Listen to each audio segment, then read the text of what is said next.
New York USA और प्रधानमंत्री नरेंद्र मोदी ने विभिन्न प्रौद्योगिकी कंपनियों के सीईओ के साथ राउंड टेबल मीटिंग में कहा कि 21वीं सदी में तकनीकी संचालित है। ऐसे समय में सिर्फ तकनीक और लोकतंत्र का संतुलन बहुत ज़रूरी है, क्योंकि लोकतांत्रिक मूल्य और तकनीक का मेल मानव कल्याण की गारंटी देता है। भारत एक ऐसा देश है जिसके पास प्रतिभा, लोकतंत्र और मार्केट है, और ऐसी गोल्डन अपॉर्चुनिटी नायाब होती है।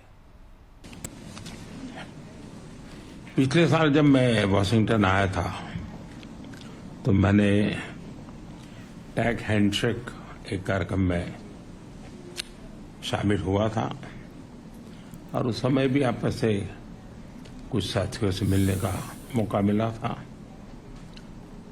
भारत में भी आप से कई साथियों से समय समय पर मुझे मिलने का अवसर मिला है।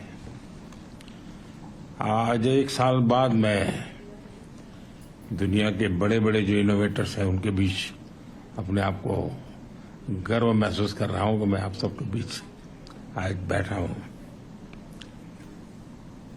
मैं जो ऊर्जा देख रहा हूं, जो उत्साह देख रहा हूं और भारत के प्रति जो एक भरोसा देख रहा हूं, ये वाकई हमें बहुत ही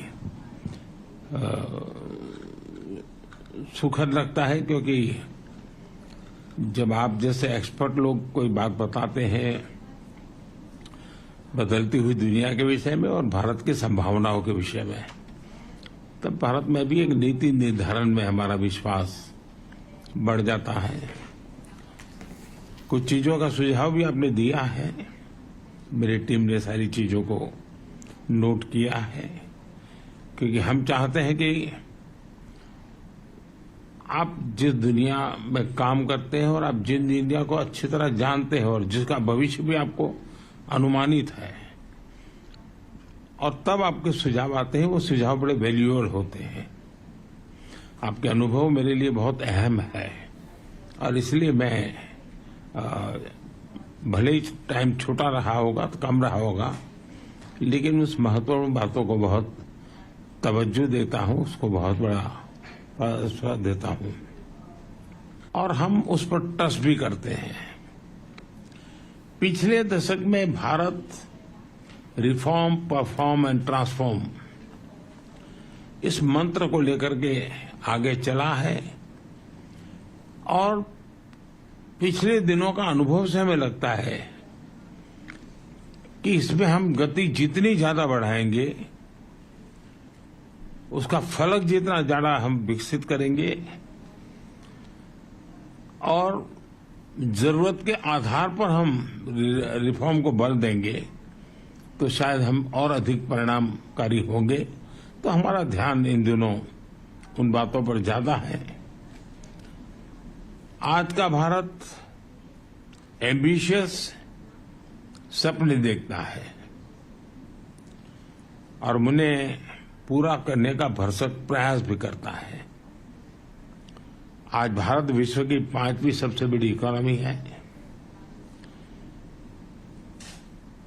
विश्व की सबसे तेजी से ग्रो करने वाली इकोनॉमी है और मैं पक्का मानता हूं कि मेरा ये जो तीसरा कार्यकाल है उसमें हम 3rd लार्जेस्ट इकोनॉमी का हमारा जो गोल है उसको हम अचीव कर लेंगे, क्योंकि आज हम हाईएस्ट ग्रो करने वाले। एक बात सही है कि 21वीं सदी टेक्नोलॉजी ड्रिवन है। शायद ही जीवन का कोई क्षेत्र ऐसा होगा कि जिसको अब टेक्नोलॉजी ड्राइव न करती हो। किसी समय टेक्नोलॉजी का प्रभाव था, अब मैं देखता हूं टेक्नोलॉजी ड्राइव करने वाली है।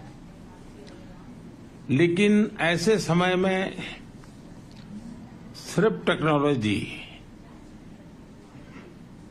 या टेक्नोलॉजी प्लस डेमोक्रेसी, इसका एक संतुलन बहुत जरूरी है, क्योंकि डेमोक्रेटिक वैल्यूज और टेक्नोलॉजी का मिलना मानव कल्याण की गारंटी देता है, एक विश्वास पैदा करता है। एंड टेक्नोलॉजी माइनस डेमोक्रेसी, मैं समझता हूं किसी भी संकट के लिए एक वातावरण पैदा कर देता है। और भारत एक देश है जो जिसके पास टैलेंट भी है, डेमोक्रेसी भी है, मार्केट भी है। और ऐसी गोल्डन अपॉर्चुनिटी मैं समझता हूं बहुत रेयर होती है जो आज भारत के पास उपलब्ध है। और आप में से बहुत एक लोग हैं जिनका भारत से के साथ निकटता रही है, आपका अनुभव भी रहा है और आपने ग्लोबल लेवल पे कई जगह पे काम किया है और भारत में भी काम किया है, तो आप कंपैरिजन भी कर सकते हैं। और उस कंपैरिजन में भी आप देखेंगे कि आपको +1 की पोजीशन वहां नजर आएगी।